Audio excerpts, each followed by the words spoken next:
ये है talks news network और आप देख रहे हैं पॉलिटॉक्स, राजनीति का कच्चा चिट्ठा।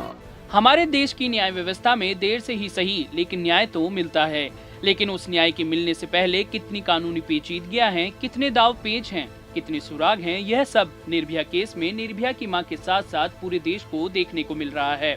यह बिल्कुल वैसी कहावत तो नहीं है जो देश में प्रचलित है कि जाको राखे साइयां मार सके ना कोई, यानी जिसका रखवाला ईश्वर हो उसको कोई नहीं मार सकता। लेकिन यहाँ व्यंग्य के आधार पर जाको राखे कानून मार सके ना कोई जैसी बात जरूर नजर आ रही है। निर्भया के चारों दोषियों को 7 साल चले लंबे मामले के बाद अदालत एक नहीं बल्कि दो बार फांसी की सजा सुना चुकी।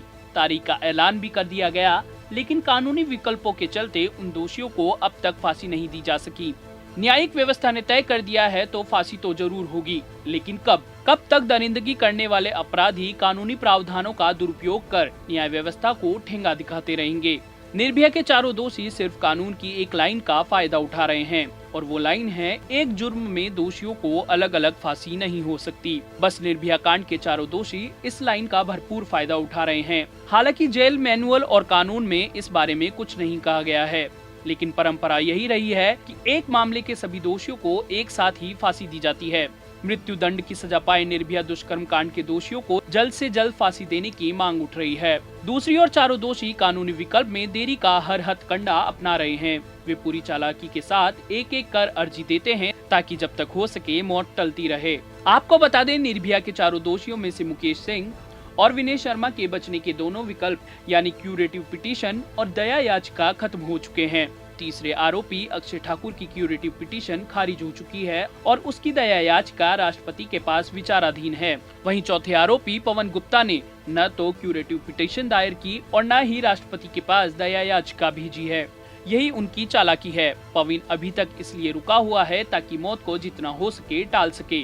खैर, रविवार को हुई विशेष सुनवाई के बाद निर्भया के दोषियों की फांसी पर रोक के खिलाफ याचिका पर दिल्ली हाई कोर्ट ने अपना फैसला सुरक्षित रख लिया है। रविवार को दिल्ली हाई कोर्ट के जस्टिस सुरेश केत ने गृह मंत्रालय की अर्जी पर सुनवाई की।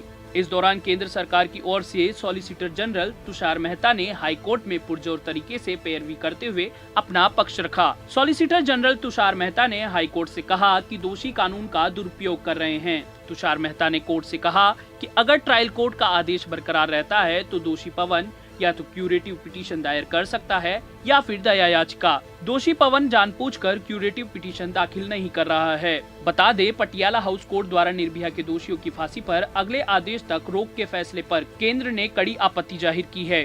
केंद्र ने फांसी पर रोक के इस फैसले को दिल्ली हाई कोर्ट में चुनौती दी।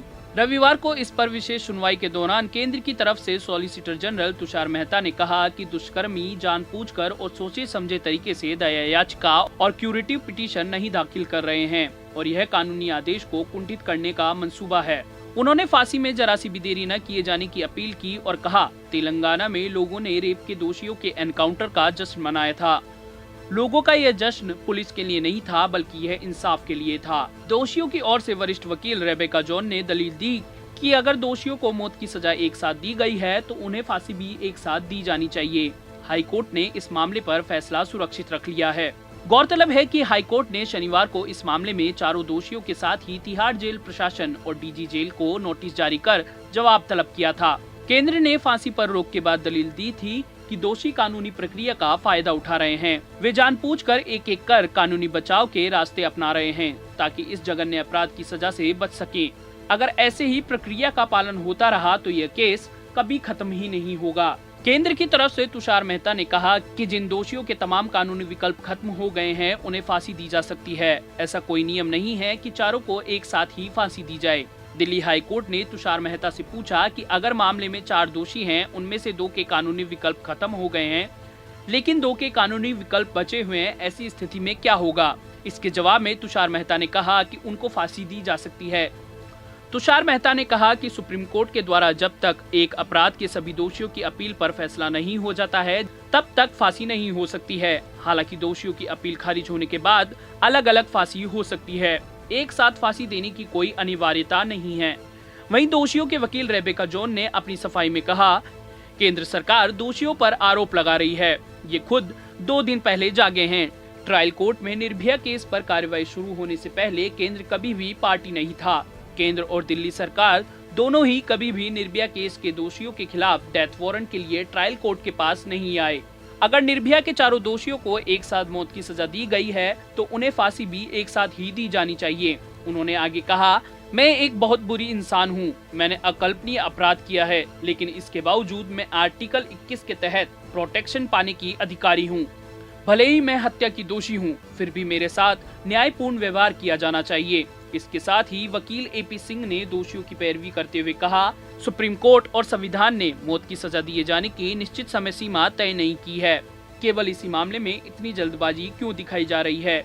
न्याय में जल्दबाजी का मतलब है न्याय का दफन हो जाना। दोषी गरीब, ग्रामीण और दलित परिवारों से आते हैं। पॉलिटॉक्स ब्यूरो, दिल्ली। ये है टॉक्स न्यूज नेटवर्क और आप देख रहे हैं पॉलिटॉक्स, राजनीति का कच्चा चिट्ठा।